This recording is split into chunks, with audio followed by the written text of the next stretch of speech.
Okay. Ganito pala ang feeling ni Dr. Love, bro. Hindi ka naman nagkasalita.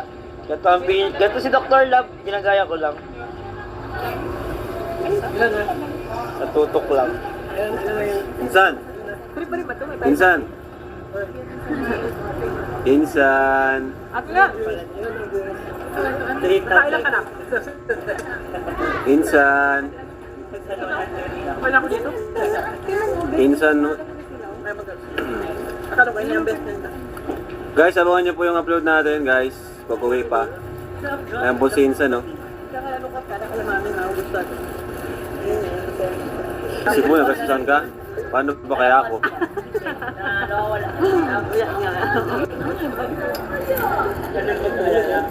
Ito guys, si Insan, no? May flavor, ang talaga niya.